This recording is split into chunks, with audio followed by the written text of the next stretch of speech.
There's a silence that speaks louder than words, a glance that feels too fleeting, a moment of dismissal so subtle it escapes our conscious mind. But what if these whispers in your interactions are telling you something you've been unwilling to confront? What if someone in your life, someone you trust or see every day, dislikes you and they're hiding it? This isn't about suspicion or overthinking. It's about awareness, the kind that frees you from confusion and fosters true understanding. By the time you finish this video, you'll know the signs, and more importantly, how to deal with them the Stoic way. Have you ever walked into a room, greeted everyone with warmth, but sensed something wasn't right? A pause too long, a smile too thin, or even words that sounded polite but felt off. These moments stay with us. They tug at the edges of our peace, begging us to question, is it me or is it them? Together, we'll unravel this and learn to stand above it. Before we dive in, let me ask for your help. This channel is dedicated to empowering people like you to navigate life with clarity, resilience, and wisdom. If that resonates with you, if you believe in mastering life with reason and calm, hit the like button, share this video, and subscribe. Your support helps build a community grounded in strength and understanding, and we can't do it without you. Life is full of impressions, subtle interactions that leave marks on our emotions and thoughts. But the Stoics teach us not to be controlled by these impressions, but to understand them. Marcus Aurelius, a philosopher-emperor whose words resonate through time, once wrote, "If someone despises me, that is their problem. My only concern is whether I am acting justly." These words aren't just a call to detach ourselves from the judgments of others. They're a reminder to live with integrity and discernment. But how do we discern when someone harbors resentment toward us? The truth is, we often miss these signals. We overlook or rationalize them because recognizing them can be uncomfortable. And yet, recognizing the truth is the first step to emotional resilience and harmony. Let me ask you this. Have you ever misjudged a relationship, thinking someone was a friend, only to later realize they were quietly undermining you? This isn't just about interpersonal drama. It's about safeguarding your mental peace and ensuring you don't let negativity fester around you. Here's a story. A colleague of mine once worked tirelessly on a project, going above and beyond to support a team member. The two seemed friendly enough on the surface, exchanging polite conversation and even grabbing the occasional coffee together. But over time, there were small signs: sarcastic remarks passed off as jokes, a lack of acknowledgement during meetings, and eventually exclusion from key decisions. By the time the truth emerged that the team member had been actively discrediting their efforts, it was too late to salvage the professional relationship. Moments like this remind us why identifying hidden dislike is vital. It's not about confrontation. It's about understanding the dynamics around us and protecting our well-being. Stoicism is not a philosophy of avoidance. It's a philosophy of preparation, of facing reality with courage and clarity. You might think identifying dislike is straightforward, but here's the catch. It rarely looks the way you expect it to. Some of these signs might surprise you. They might even feel counterintuitive. But subtlety is often the language of concealed emotions. As we go through each of these 7 signs, you'll see how they weave into daily interactions, sometimes so quietly that they're easy to miss. And by the end of this video, you won't just recognize these signs. You'll have the tools to respond with the calm strength that Stoicism teaches. Sign 1. Avoidance of eye contact. There's a certain weight in eye contact, a quiet confirmation of presence, honesty, and even discomfort. But when someone consistently avoids meeting your gaze, it's more than a simple habit. Why does this matter? Because in the absence of connection, avoidance often reveals what words cannot. According to Stoic thought, unresolved internal conflict is often projected outward. When someone avoids eye contact, it's rarely about you. It's about their struggle to reconcile their feelings. Epictetus reminds us to observe without judgment, to see things as they are and not as we wish them to be. This behavior might be their way of masking resentment, guilt, or even fear of confrontation. I remember speaking to someone I'd considered a close friend during a difficult time in my life. As I opened up, they nodded along but rarely met my eyes.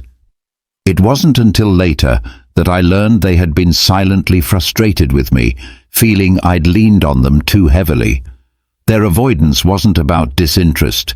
It was a subtle cue of emotions they hadn't voiced. What do you think? Have you noticed someone avoiding your gaze recently? Was it intentional or just a quirk? Share your thoughts in the comments. I'd love to hear your experiences. Sign 2. Passive-aggressive remarks. Not every expression of dislike comes as a direct confrontation. Often, it's cloaked in sarcasm, thinly veiled as humor, or wrapped in compliments that feel more like criticisms. But why is passive aggression so common and so telling?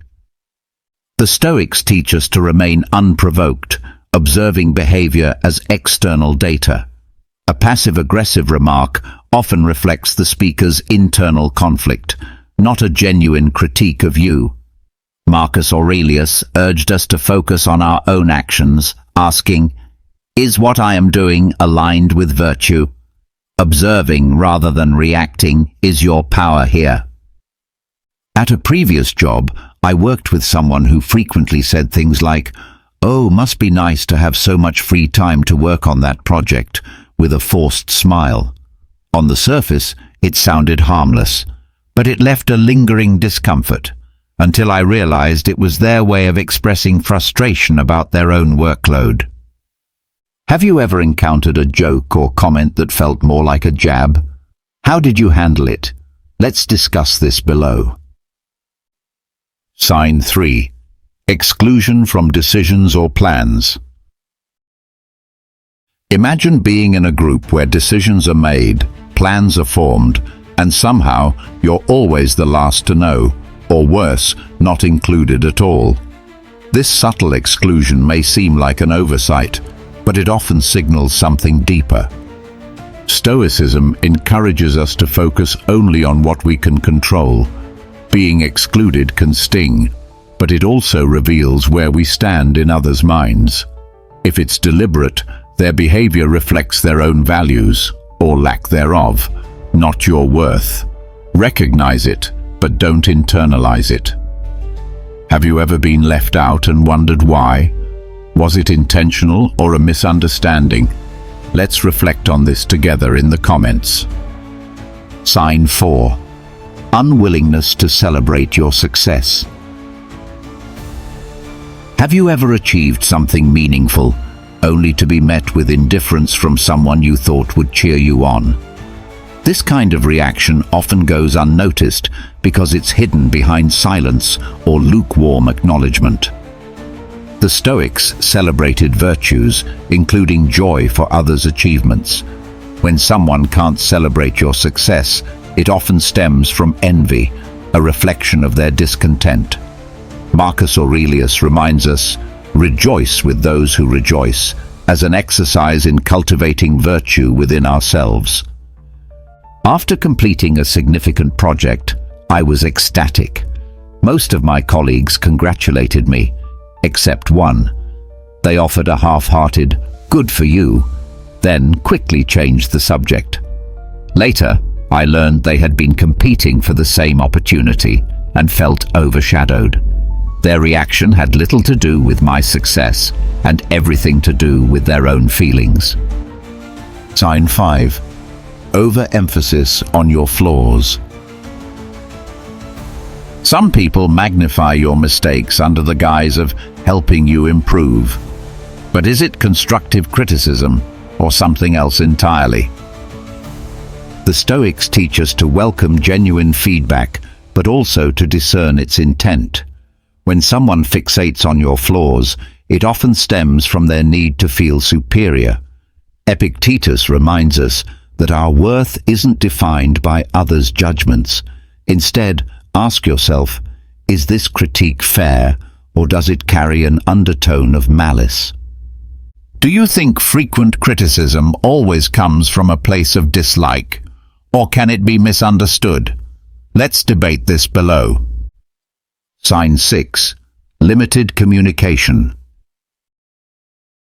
Have you noticed someone responding to you with short, curt answers, or perhaps avoiding conversations altogether? This kind of distancing can be subtle, but powerful.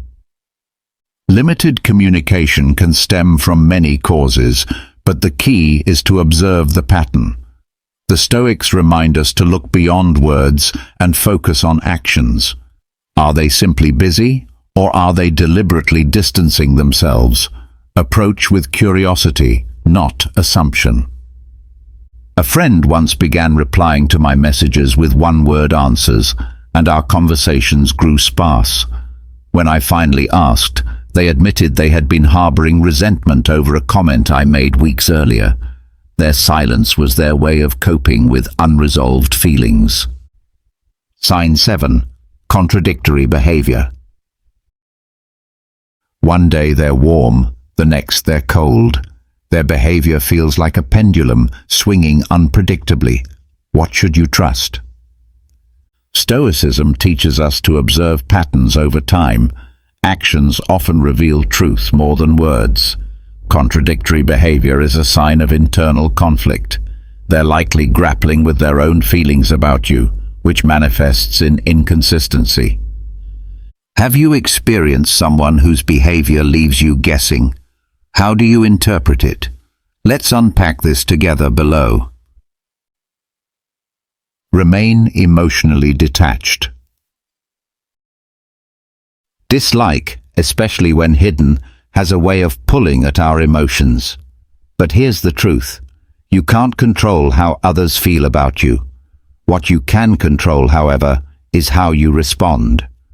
Epictetus, one of the great Stoic philosophers, reminds us, it is not what happens to you, but how you react to it that matters. When you sense someone's animosity, it's easy to spiral into overanalysis. Did I say something wrong? Is there something wrong with me? This cycle only breeds insecurity. Instead, step back. See their behavior as an external event, one you observe, but don't let infiltrate your peace. The Stoics encourage us to examine our judgments. Are we assuming malice where there may be none? By grounding yourself in this practice, you reclaim your emotional equilibrium. B. Address the issue or let go. There are moments when a calm, honest conversation can clear the air. If the person is important to you, a family member, close friend or colleague, it's worth addressing their behavior. But confrontation isn't about accusation, it's about clarity. Ask questions instead of making statements. I've noticed some distance between us lately. Is something on your mind? This approach aligns with Stoic principles. It's rational, measured, and aims to foster understanding. However, not every situation requires confrontation. If their behavior doesn't significantly affect your life or well-being, letting go may be the wiser choice. Marcus Aurelius reminds us, you always have the option of having no opinion. By choosing not to engage, you protect your peace and focus on what truly matters, your own growth and virtue. Practical Stoic exercises. 1. Journaling for perspective. At the end of each day, reflect on your interactions. Write about any moments that felt tense or uncomfortable. Ask yourself, what was within my control in this situation? What wasn't? Journaling allows you to process emotions without acting impulsively, giving you clarity on whether the issue is worth pursuing. 2. Daily reflection. The Stoics practiced a daily review of their thoughts and actions. At night, consider whether you acted justly and with virtue. Did someone's behavior bother you today? Reflect on why. Were you more concerned with their actions or your reaction? This habit builds emotional resilience over time. 3. Reframing negative interactions. When faced with subtle hostility, try to reframe the experience. Instead of thinking, "Why do they dislike me?" ask, "What can I learn from this?" Even negative interactions can teach us patience, humility, or self-awareness. Reframing doesn't excuse poor behavior, but shifts your focus from frustration to growth. Stoic wisdom is not about avoiding challenges. It's about facing them with reason and courage. When someone dislikes you and hides it, see it as an opportunity to strengthen your character. Control your judgments, respond with grace, and let your actions reflect your commitment to living virtuously. As Marcus Aurelius said, the best revenge is to be unlike him who performed the injury. Why dislike exists. Dislike can feel personal, even painful. But here's the reality. It's rarely about you. People's perceptions are shaped by their own struggles, insecurities, and biases. Marcus Aurelius reminds us, "You have power over your mind, not outside events. Realize this, and you will find strength." When someone harbors dislike, it often stems from their own internal conflicts. Maybe they see in you something they wish they had, or something they fear. Recognizing this truth frees you from taking their feelings as a reflection of your worth. Instead, you can view their behavior with compassion and curiosity, rather than resentment or hurt.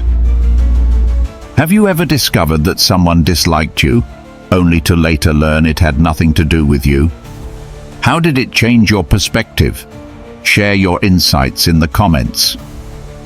The importance of indifference. Epictetus teaches us to practice indifference to what lies outside our control.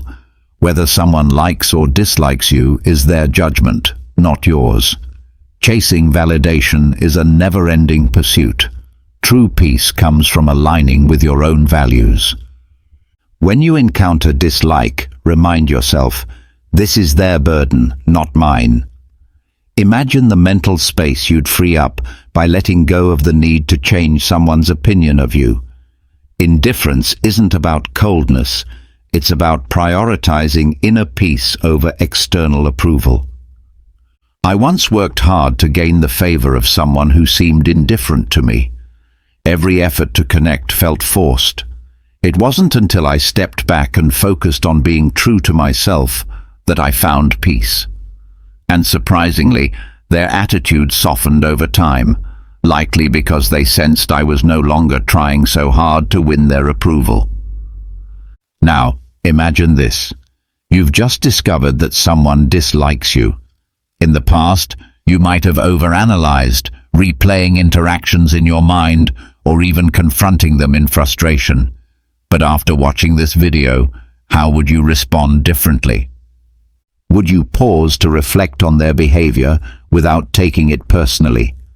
Would you choose to approach them with calm curiosity, or simply let go and focus on what you can control?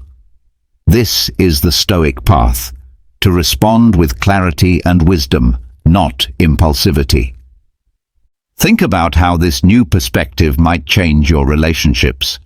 Let me know your thoughts below. How will you respond to hidden dislike differently after today? Summarize key lessons. Today we explored 7 subtle signs that someone dislikes you and is hiding it. We discussed how avoidance, passive aggression, exclusion, and other behaviors often reveal more about the other person than they do about you. The Stoic response is rooted in emotional detachment, rational reflection, and virtuous action. Whether through journaling, reframing negative interactions, or choosing to let go, these practices empower you to maintain your peace. Remember, their dislike is their burden to carry, not yours. Your task is to live justly, wisely, and authentically. As Seneca said, we suffer more in imagination than in reality. Don't let someone's hidden feelings weigh you down. If this video resonated with you, please like, share, and subscribe to help grow our Stoic Way community. Your support empowers us to continue sharing these timeless insights. And now, I'd love to hear from you. Have you experienced hidden dislike? How did you handle it? Comment below. We read every single one and value your input. Thank you for watching. Remember, the way we respond to life's challenges defines us far more than the challenges themselves. Until next time, walk the Stoic way.